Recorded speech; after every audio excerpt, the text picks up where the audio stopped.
Entah semesta yang berpihak, atau justru kebetulan yang membuatku jadi beruntung. Almeira Hafsah. Hari Minggu kebetulan menjadi hari libur dinas Almeira di rumah sakit. Maka pagi yang ia habiskan adalah menikmati waktu untuk olahraga di salah satu acara Car Free Day. Bersama sang kakak, Almeira menikmati waktu luangnya di pagi ini. Namun saat ini ia sedang duduk sendirian. Sebab sang keponakan menangis minta dibelikan mainan di antara banyaknya pedagang. Sembari menanti, Almeira mengedarkan pandangan ke sekitar. Pandangan pagi yang sejuk, tidak panas juga segar. Banyak orang berlalu lalang dengan khasnya masing-masing.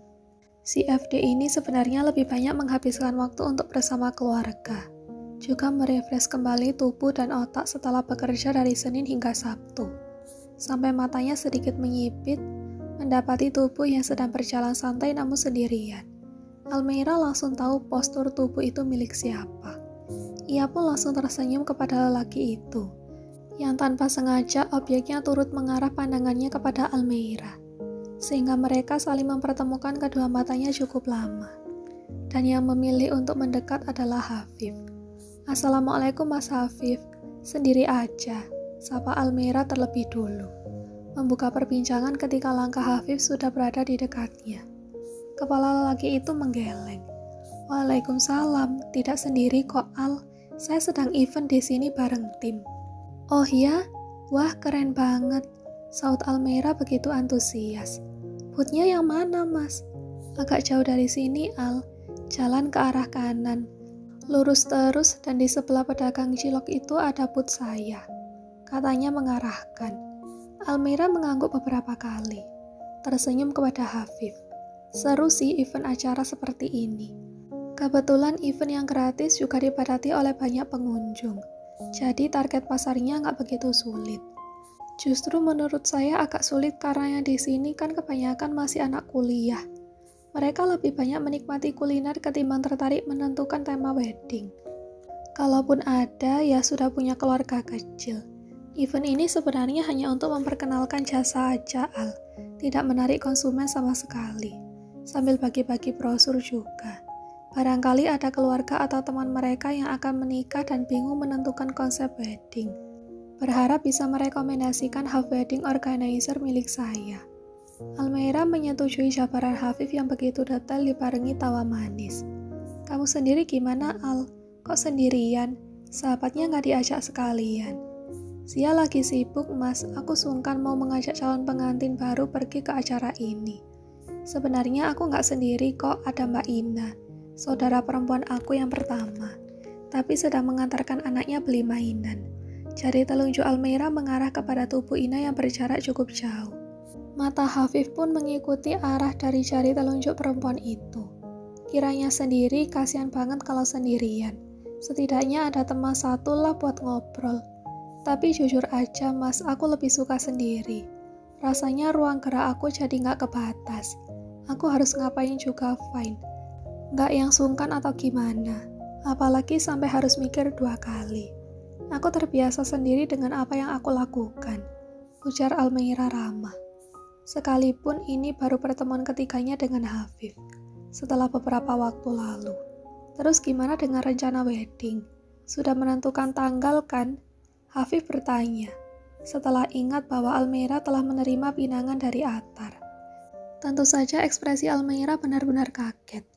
Karena ia belum ada menyebarkan surat undangan, namun lelaki yang sedang bersamanya saat ini justru sudah mengetahui perkara akan pernikahan dirinya, yang akan digelar dalam waktu dekat. "Loh, kok Mas Hafif bisa tahu? Aku belum ada ngomong ke Sia juga sih." Lelaki itu tersenyum, memasukkan tangannya ke saku celana. "Sebetulnya calon suami Almeira adalah sahabat dekat saya. Namanya Atar." "Betul tidak?" "Iya Mas, nama beliau adalah Atar. Aku baru tahu karena memang kemarin Mas Atar nggak ada sampaikan juga tentang orang terdekatnya. Tapi kalau seperti ini aku merasa sangat beruntung." "Kok beruntung?" Dahinya mengeringit. "Kan Mas Hafif sahabat dekat Mas Atar. Ada beberapa pertanyaan yang sampai saat ini aku belum menemukan jawaban yang melegakan dari Mas Atar sendiri. Nah, kalau sekarang aku tanya banyak hal ke Mas Hafif, tentu tidak diketahui oleh Mas Atar. Jadi aku bisa tanya ke Mas tanpa harus kebingungan. Boleh nggak? Wah, nggak boleh, sahut Afif langsung. Bukan apa-apa, saya ini kan sahabatnya dan memang benar sih. Kamu boleh mencari tahu tentang Atar pada siapapun. Baik keluarga, teman dekat, tapi saya nggak bisa. Saya takut salah berucap. Atau terkesan menyembunyikan suatu hal. Yang nanti jika ada sesuatu yang tidak kita harapkan, nauzubillah, saya merasa bersalah. Karena lisan saya enggak sepenuhnya bisa menjamin. Apa yang terjadi di depan, insya Allah dia lelaki baik kok. Almeira terdiam dengan senyuman masih melukis di bibir. Entah mengapa jawaban Hafif seperti memicu debaran dada yang tidak tentu arah. Ada sesuatu perasaan yang tidak bisa diungkapkan dalam hati Almeira saat ini. Mengapa setiap ia berhadapan dengan Hafif, ada pesona yang sepertinya memaksa untuk masuk. Walaupun Almeira tidak yakin bahwa ia bisa tertarik dengan lelaki itu dalam waktu sekejap. Kalau Mas Hafif sudah mau melangkah ke pernikahan atau menyelesaikan S2 dulu. Ia pun mengerti penolakan Hafif barusan. Saya objektif aja sih, Al. Semisalnya jodoh saya datang lebih cepat, ya nikah sambil pendidikan. Kalau belum, ya pendidikan sembari menjalankan bisnis. Apapun itu terserah kepada Allah. Yang penting saya sudah minta diberi jodoh terbaik. Sahut Hafif sembari memandang wajah Almeira sebentar. Tak lama beralih kepada objek berbeda. Almeira terkekeh mendengarnya. Semoga Mas disegerakan untuk bertemu pasangan solihah. Tentunya dia akan beruntung sebab kelak hidupnya didampingi lelaki seperti Mas Hafif, kata Almeira sungguh-sungguh. Apa kamu ini, Al? Hafif tertawa kecil. Saya masih jauh dari kata baik untuk perempuan solihah. Tapi aminkan. Yang penting mau diajak belajar bersama untuk jadi pasangan yang saling melengkapi. Karena saya nggak mungkin bisa menuntut diri saya sempurna untuk pasangan saya. Begitupun sebaliknya. Asal ada kemauan dan kesepakatan dua belah pihak, tentunya saya menerima dengan tangan terbuka. Memangnya pandangan Mas Hafif mengenai pernikahan seperti apa? Sampai sedalam itu, tanyanya ingin tahu. Hafif mengembuskan nafas pelan.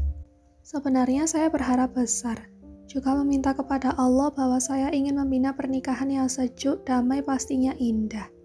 Walaupun di dalamnya tentu tidak akan mudah. Tapi saya ingin menjadi keluarga yang benar-benar berperan untuk pasangan saya, juga keturunan. Saya ingin menjadi suami yang mengayomi, melindungi istri.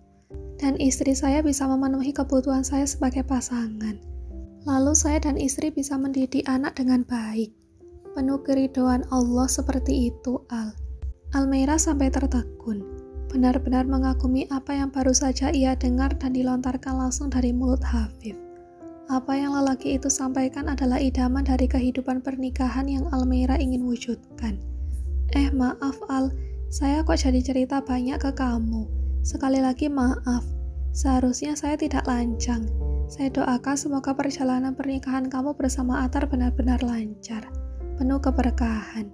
Jangan lupa undangan untuk saya.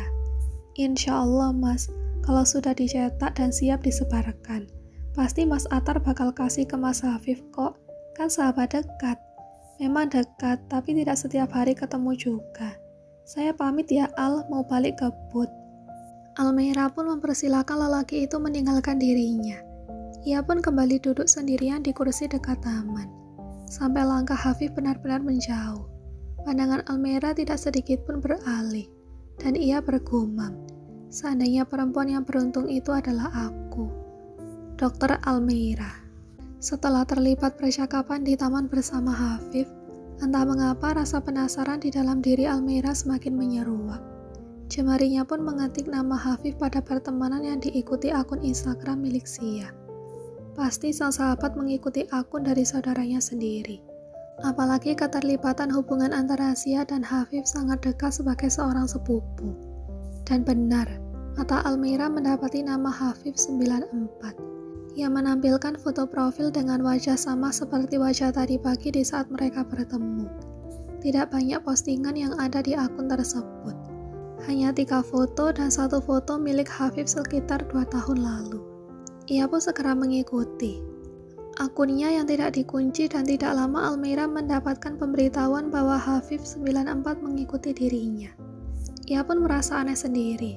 Sebab ia bahkan tidak tertarik mengikuti akun Instagram Atar. Sekalipun Almeira tahu bahwa lelaki itu memiliki followers hingga puluhan ribu, namun memilih untuk mengikuti akun Instagram Hafif yang mengikutinya hanya 200-an. Al, panggil Ina kepada sang adik. Ketika mendapati tubuh Almeira sedang bersantai di sofa ruang tamu sembari menikmati siaran televisi.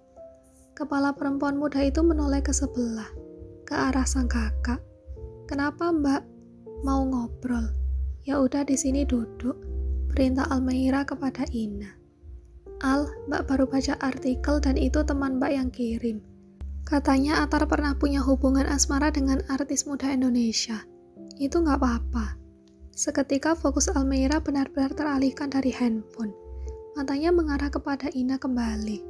"Memang, Mbak, kejadiannya 1 tahun lalu. Itu pengaduan Atar padaku. Mereka udah gak ada hubungan apapun. Walaupun aku belum bisa percaya. Sekelas artis dan pengusaha seperti mereka, masa sih putus komunikasi gitu aja? Gak punya hubungan pertemanan apapun." "Gak gitu juga, Al. Maksud Mbak kalau misalkan pernah berhubungan dengan artis, berarti kolega dia menengah ke atas semua dong. Terus kenapa Mbak? Ada masalah? Kamu bisa nggak membaur dengan keadaan seperti itu? Yang Mbak tahu, kamu kan orangnya lebih suka sendiri. Kalau nanti Atar mengenalkan kamu ke khalayak ramai, Mbak khawatir kamu kebingungan," ujar Ina serius. "Gak mudah Al dengan jiwa yang lebih menyukai kesendirian. Walaupun bukan berarti kamu nggak bisa bersosialisasi. Tapi kamu yang terbiasa dengan kesendirian, setelah ada di dalam lingkungan yang kurang satu pemikiran dengan keadaan kamu, itu benar-benar butuh kekuatan mental. Ya kan bisa belajar juga Mbak untuk bisa menerima kehadiran lingkungan Mas Atar. Saran Mbak sih sebaiknya kamu jangan paksakan diri ada di lingkungan itu. Kamu harus tetap jadi diri kamu sendiri, gimana pun jalannya. Masih ada satu lagi yang buat Mbak ingin pastikan ke kamu. Atar ini kan pernah punya hubungan khusus dengan artis muda. Dan kamu pasti akan masuk ke dalam artikel karena keterikatan kamu dengan Atar. Sedangkan Atar memiliki masa lalu dengan artis itu. Gak apa-apa memangnya, Al. Sebenarnya aku berat banget, Mbak, untuk masuk ke dalam hal-hal seperti itu. Sebab memang dari awal aku gak tertarik menjadi seseorang yang diperhatikan banyak orang. Terus kalau misalkan aku gak mau, memangnya pernikahannya bisa dibatalkan. Tanggalnya aja udah ditentuin. Terus nanti gimana sama papa dan umi? Mereka pasti bakal kalang kabut. Bukan berarti dibatalkan juga, Al. Mbak hanya ingin kamu bisa menempatkan diri. Bukan minta diselesaikan dengan pernikahan kamu dengan Atar. Kan kalian tidak ada masalah. Tapi masa lalu di belakangnya itu loh, Al. Bisa memicu hal gak baik. Masa lalu yang tentunya akan kembali hangat. Karena akhirnya Atar menemukan pendamping hidup dan itu kamu orangnya. Aku kok gak kepikiran sejauh itu ya, Mbak? Katanya sembari tertawa kecil. Jadi apa yang kamu pikirkan? Gak ada mikirin apa-apa sih, jawab Almeira kepada pertanyaan Ina barusan. Almeira benar-benar kaget mendapati tubuh Atar berada di rumah sakit. Bahkan lelaki itu tidak mengabari jika hari ini ia akan menemui dirinya. Jam istirahat baru saja tiba dan Almeira berniat untuk makan di luar. Namun gagal sebab matanya mendapati mobil Atar di area parkiran. Dan lelaki itu sedang berdiri sempurna di dekat mobil putih. "Siang Al," sapa Atar pada perempuan cantik yang bersamanya saat ini. "Siang kembali Mas Atar, kok tidak ada kabar kalau mau menemui saya di rumah sakit?" Lelaki itu tersenyum tipis. "Saya berencana mengajak kamu makan siang di luar. Apa kamu punya waktu untuk itu?" Kepala Almeira langsung mengangguk. "Kebetulan sekali saya pun berniat untuk makan di luar. Kamu sudah punya tujuan tempat makan sendiri atau sesuai dengan rekomendasi saya?" "Sesuai dengan rekomendasi Mas Atar aja, gak masalah. Bareng saya saja, Al." Saya pakai mobil sendiri aja, Mas, gak apa-apa. Biar Mas juga gak repot." Tolaknya halus. Mas Atar jadi gak bolak-balik harus antar saya lagi. Lelaki itu tidak keberatan dengan penolakan Almeira. "Tapi kita tidak makan siang berdua saja. Ada sahabat saya ikut serta dalam makan siang kali ini, Al. Kebetulan saya memakai jasa dekor untuk wedding kita nanti." Almeira langsung tahu bahwa itu adalah Hafif, lelaki yang kemarin baru bertemu dengannya. Baik mas, terserah dengan Mas Atar saja. Kamu tahu kan restoran Jepang yang ada di depan jalan? Jari telunjuk Atar mengarah pada tempat yang dimaksud. Kita makan siang di sana bisa? Atau kamu kurang menyukai masakan luar? Suka aja, jawabnya tidak mempermasalahkan. Almeira segera masuk ke dalam mobil miliknya, yang tepat di sebelah mobil sang calon suami.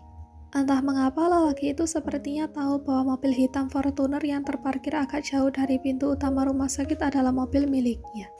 Setelah menghidupkan mesin, memutar setir, mobil kendaraan roda 4 milik Almeira pun bergerak pelan untuk keluar dari area parkiran, menuju restoran yang mana tadi telah ditentukan oleh Atar. Tempat yang akan menjadi tempat untuk mereka menyantap menu makan siang, dan tempat yang akan membuat ia bertemu kembali dengan Hafif.